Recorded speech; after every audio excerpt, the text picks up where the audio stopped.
Michael Crichton wrote a screenplay some 25 years before we ever saw it. And it was in the trunk, and it was his experiences training as a doctor in Boston. And in the ER, the script he had written, it was brilliant chaos. It was over 160 pages. It was all over the place. It was hard to follow. There were 120 speaking roles. But in all that chaos, there was something wonderfully human and heroic about those characters. It became a real chess game, whether we could get it for a pilot, because my boss didn't believe that we would ever see Michael Crichton or Steven Spielberg, who were a part of the package. John Wells was the showrunner, and John Wells became the critical glue of taking the vision from Michael Crichton and pulling it all together. How did the two of them and ultimately the three of them get together? CAA packaged them. And John Wells had kind of come up and was the showrunner on China Beach. John Wells, enormously talented, and John Wells was the guy who was going to be there doing the show. John took the best of what Michael Crichton had to offer, took the best of what Steven brought, and what emerged was a vision, very little time, and I was able to convince them they wanted a series commitment. They shopped it everywhere for a series commitment, and I was able to convince them to do it as a 2-hour pilot. That in success, it would be a series. It was aimed for Thursday night on NBC.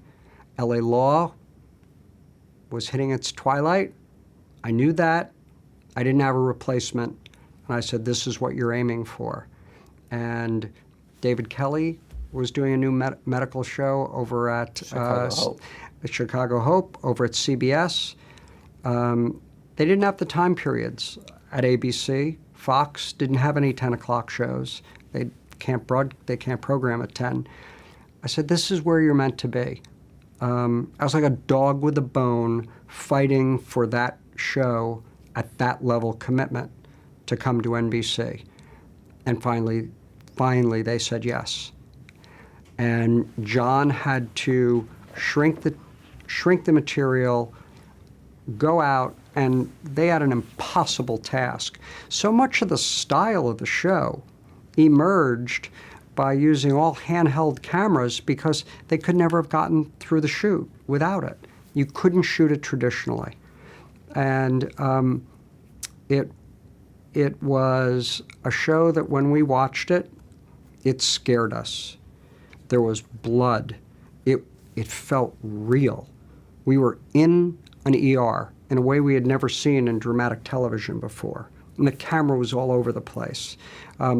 And it scared us, but for me, it was a reminder of things that scared us, like Hill Street Blues initially scared us.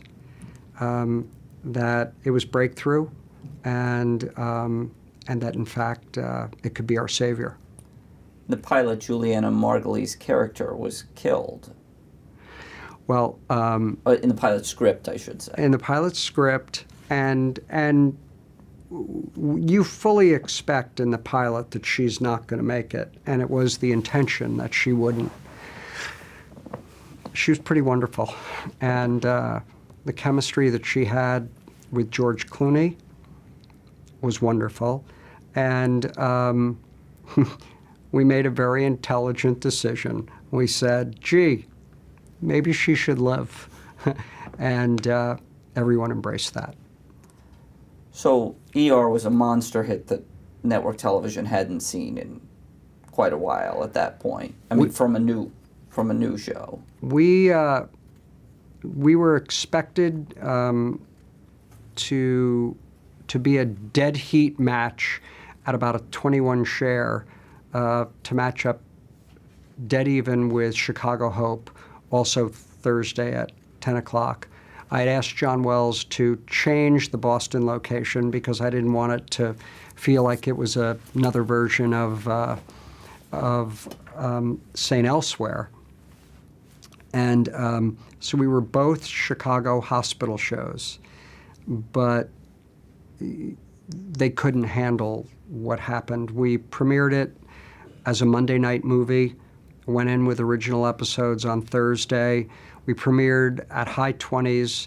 We went into the time period at high 20s, significantly beating Chicago Hope. And very, very shortly, we were at a 40-plus share for ER, and they never looked back. The first 10 of 15 years, they were a top 10 drama every single year.